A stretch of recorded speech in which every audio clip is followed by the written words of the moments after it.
Hello, hope you all are doing all right. Hope the stream works. I know there was that YouTube shutdown situation issue yesterday for about an hour, not 24 hours, thank goodness.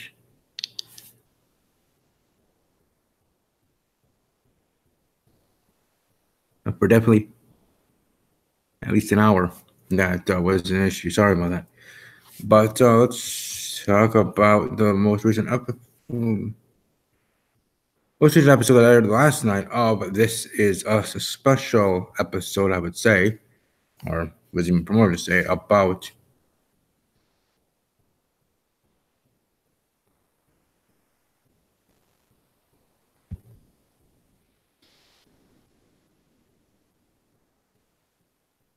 sorry about that. I have to go back to my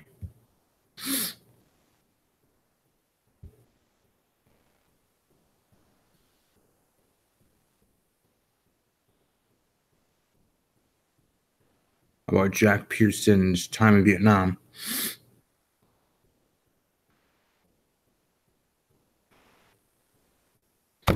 This thing is not loading. My notes are not loading up.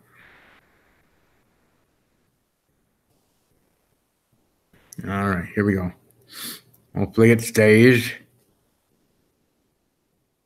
I don't know, I'm talking to my computer like it hears me, even though I'm sure it doesn't.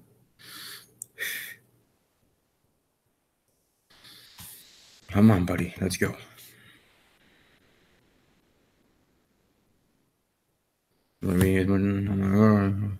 This computer's almost like a girlfriend or like online dating because at least it's loyal and in most parts, and at least I hang out with her each and every day like a person would want to do with a significant other.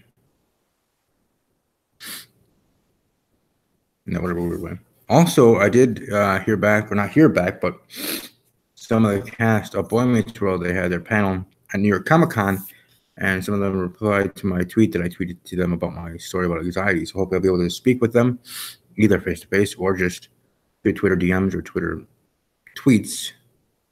You know, like quote unquote 6 pages of Twitter tweets, meaning because of the limit that you know, or just one big long if they do fall back. But anyways, that's with that. This is because I didn't know that Will Friedle had anxiety for a couple years or for many years. I don't know how many, what the actual number was of years he battled with it. Because of my teeth situation thing in the top swim, and then having issue on the bottom. What about having to pull them all and health? So I had got my other charts seem pretty dang good. I get anxious going anywhere and freaking out that something will happen and being far away from places and all that stuff. Anyways, back to talking about This Is Us. Go. We're finally getting to know another member of the Pearson clan. Nick Pearson, Jack's proper This Is Us entrance, as the writers spent the entire 4th episode of season 3 in Jack's past, starting with their tour in Vietnam and then moving back in time all the way back to Nick's birth. The episode, which I would probably say is the season's best so far because it's with Jack, and you know how I feel about him, and yes, about Nick as well, but still, Jack, because he's awesome. The character is I almost said author, but the actor is pretty cool too. Seems down to earth as well. You ever interact with him on Twitter or other social media. The episode, which like I said, is best by far, but not nearly answers all the questions that the show has posed about Jack's past, from why he was able to talk about his time in the war to what happened to his little brother. It also reveals the roots of Jack's paternal nature, a medical condition that might have led to his death, and suggests that his abusive father may not be the one we've seen before. It does all this, of course, with a strong dose of commentary on the war. But hey, it was dang well executed, so to speak, as well. And let's see how This Is Us does in their way. It actually picks up with Jack in Vietnam as he visits Nick and sees his brother for the first time in a while. We don't actually see Nick. Instead, the episode flashes back to 3 weeks earlier when Jack, a sergeant NCO, leads his unit elsewhere in the country. A late-night ambush leaves one of his men dead and another, Jack's best friend, and could also be the man you haven't emailed in last week's episode, without a foot. Afterwards, Jack's unit is reassigned to a safer gig guarding a small village closer to Nick, and he convinces his commanding officer to let him check on Nick, who has been Article 15. Yes, I remember what Article 15s are myself. Afterwards, I already said that. Sorry. In another flashback, we learn what that means. Nick says he's been demoted in rank due to reckless endangerment and is depressed. He feels he won't survive the war to see his family again. Jack goes to his doctor and declares his plans to enlist. Despite his diagnosis of tachycardia and irregular fast heartbeat, he is so desperate to help his brother that he convinces his doctor to help him fake his way through the military's medical testing. It's a classic Jack Pearson move, and I think this being the reason why he passed away, or less of actual war thing than his tachycardia, which is again fast heartbeat. But that has never been mentioned before, and that being not mentioned, and what happened in season 2, and his passing, and this and that, may not be 100% of the reason, but I think it's being linked, and we're kind of getting these pieces to the story of how and why and whatever of Jack's death, and how much I talked about loving that premiere and how the budding love story between him and Rebecca and all that other stuff. Even though I wasn't yet caught up to the point of him passing away already, that most of the diehard fans already knew it happened because it happened in season 2. And actually, the premiere of the series actually started with him and Rebecca having a child, or about to give birth to a child. So how it started out with already here, and then backtracking. You can see me doing these weird hand things, but started here, backtracking in the story of their life, and even the others, or most of them. Like, this is how This Is Us is, or seems to be to me. With episodes, most of the time with a lot of flashbacks, then to current time, then learning of this and that, little intricacies, then pulling back all the way to the curtain. Here in this episode, specifically for Jack and Nick, we don't see, but still reference too strongly, this and that. Like, how that is the way that this show goes. I do enjoy it. Sometimes it's hard to follow along.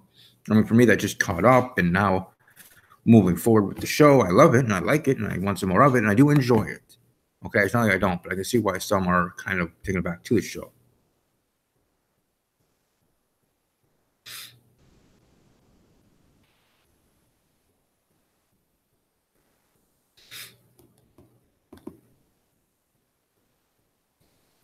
But anyways, just wanted to share that there.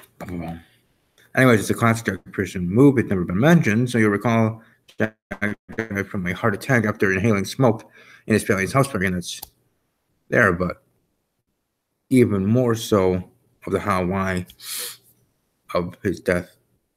This thing that we learned here in this episode, the tachycardia, fast heartbeat that he was diagnosed with even before he went into service. You know what I mean? So, there. After hearing smoke at the family's house fire, as we learned last season, but the new twist leads you to wonder, did his heart condition have something to do with his death? And I do think it did. That mixed with the heart attack happening because of the inhalation, but you already had the fast heartbeat diagnosis. So with the smoke inhalation, it'll make it even, pump up the symptoms and make it worse than fast, because he has that precondition, and already a precondition, already diagnosed with something that can affect him, which unfortunately is with Heath, but I haven't been diagnosed with anything yet, thank goodness, but I'll have the case moving forward. The episode travels further back in the day, Next number is called in the draft lottery, and we get our first real introduction to his character. Sporting a more 1960s hairstyle and beard than Jack's, Nick is still there and is particularly shaking with nerves over the prospect of being drafted. Jack takes him to a bar to watch the draft lottery. In the episode's most effective scene, we see a noisy bar come to a silent standstill as the numbers are read. Men were drafted by their birthday dates, by the birthday. There's no shortage of art created about the Vietnam War, but this moment and the collective fear, anxiety, and anger that goes with it has rarely been portrayed so well, because it was done very, very well. And I really enjoyed that moment. I don't feel like realizing whether if that really was the way people were drafted. I would have asked my late grandfather, if he was still here with me, who lived a long 99 years, was in the war. He was part of the World Wars, not the Vietnam Wars. I don't think. Just simply the World Wars for 2 years or 4 years. Or I think it was 2 years back then, or 4 years. Either way, whatever. Maybe 4 years, 2 years of active duty, 2 years IRR, or inactive ready reserve, IRR. I don't know how exactly that worked then, but from the stories he told me about his time of service and his years, assume it was 4 years total. But that can be easily checked by checking his military history. Anyways, moving right on. Jack isn't going to let his brother die in the war, so in the disguise of a brotherly hunting trip, they head to the Canadian border. Nick's unsure about. Hey, Bella! Hey! Bella!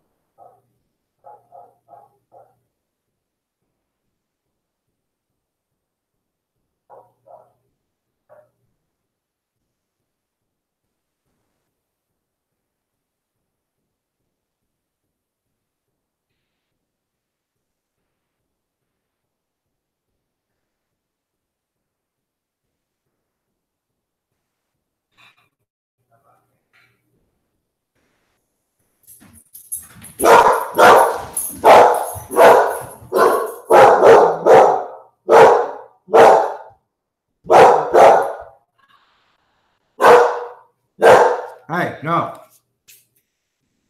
No. Bella? Sorry about that.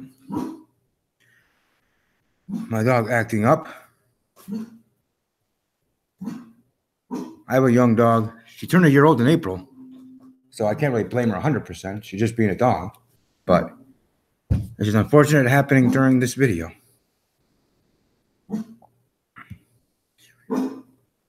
Seriously, what the heck is up with this freaking thing?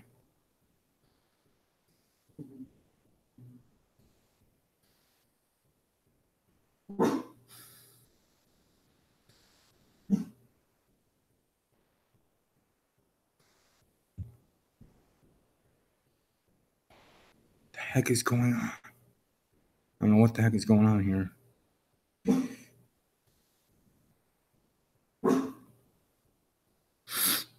This thing is freaking pissing me off.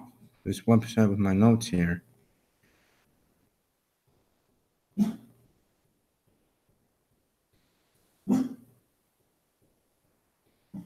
It's okay, girl.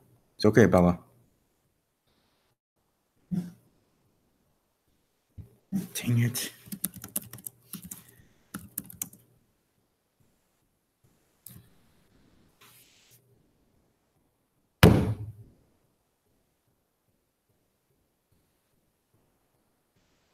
Sorry. Now my notes are freaking messing up, and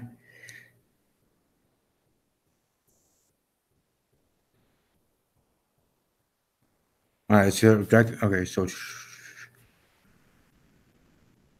Canadian border. Nick's unsure about fleeing the country and gives a speech about how much he'd like to see his life in reverse. A monologue that serves as a mission statement for the show's time-jumping format, which is actually kind of interesting in its own right. Jack is confident he can save his brother, just as he has all of his life, but in the end, Nick decides to save himself, abandoning his brother at a motel and returning home to be drafted.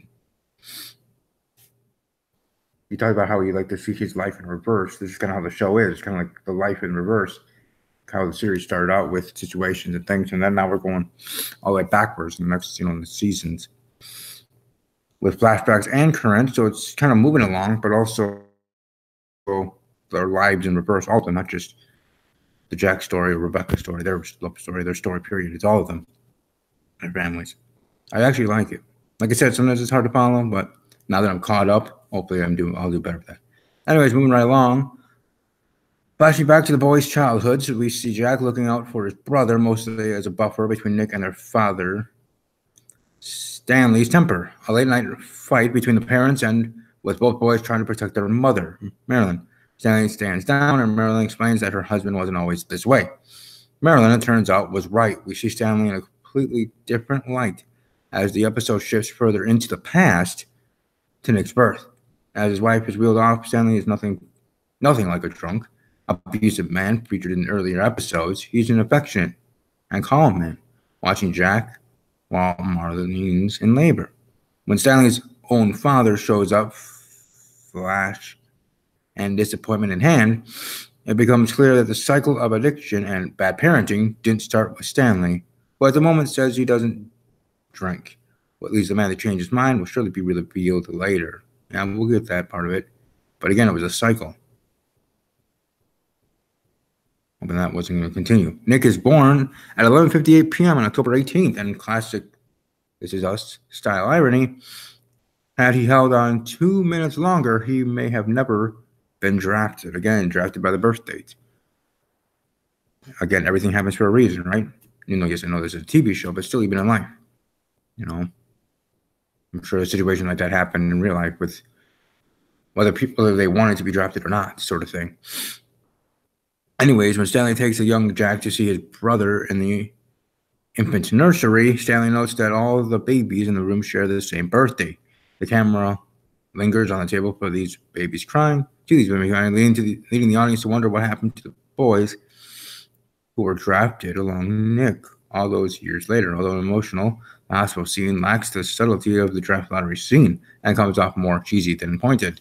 I still enjoyed it. Hey, I'm a guy that likes rom-coms. My favorite movie is 13 Going on 30. So for me, I'll take all the cheese. I'll take some wine with that cheese. I don't care. I'll eat it all up. Whether some will think it's over cheesiness, whatever. Yeah, I guess there's a point. A line in the sand. For me, that might be too cheesy. It might turn me off a little bit. But still, even that, I'll enjoy it for what it is. So, I don't know. That's just me. Anyways, moving right along here. So, it's only at this moment that we return to the opening scene when Nick turns around to discover Jack in Vietnam. Nick doesn't look like the sweet, meek man we saw in the draft lottery flashback. He's dirty and angry. What transpires between the two brothers? Well, I guess we'll have to learn that next week or sometime in the future, but it doesn't look like especially chipper. And there we go. For This Is Us. Again, I'm sorry for the little real life thing going on there. I'm sure you heard me yelling at the dog. Again, it was really more my fault. I left the door to the garage door open, plus our door to the garage was open still for some reason. I don't know if the wind took it or something like that. And then the garage door itself was open because I had it airing out the garage itself because I was just doing yard work and other things this morning. So, yeah. Anyways, sorry about the delay, but I hope you guys enjoyed this review as much as you could. And leave a like, smash the like button and support. Hopefully you guys let other people know that I'm doing this review. Hopefully we'll be able to have some guests as well. Talk about the show. So let everybody know about this, or what I do here, try and do here on this very channel. Hope you all have a great rest of your day. I'll be back here in my next video, which probably will be tomorrow night. tomorrow night with Steve's Wrestling Ramble, talking all things WWE. Monday Night Raw, the 1000th episode of SmackDown Live, and that special episode, and everything in between. Still finally giving my thoughts about Crown Jewel. It's supposed to be taking place in Saudi Arabia on November 3rd. Will that still be held in Saudi Arabia? Will it be moved? What's going on? It sounds like it's still moving forward as planned, as there still was qualifying matches on Raw and SmackDown Live. So I'll share all my thoughts there in the WWE video, there in my podcast, Steve's Wrestling Ramble with Clackman and hopefully Kyron Chase, Mark Rambo, and Raunchy Mikey. Hope you all have a blessed day, great day. Enjoy the rest of your day. Enjoy the weather in your area. It's beautiful here in Wisconsin. Right now, I'm looking here at my weather thing. It's 45 degrees. 45 degrees, a little breezy, but it's my type of weather. For me, my utopia is like 54 to 60, 54 to 68. I mean, that's not exactly a small window, but still 54 to 68 year round with the sun out in the afternoon, with a light breeze. So you get that warmth of the sun, get vitamin C there. And not too warm, not too cold. My Goldilocks zone is my utopia zone, as I call it, as well. So I guess you learned one more thing about me. Again, enjoy the rest of your day, enjoy the weather in your area, and above all else, as always, take care.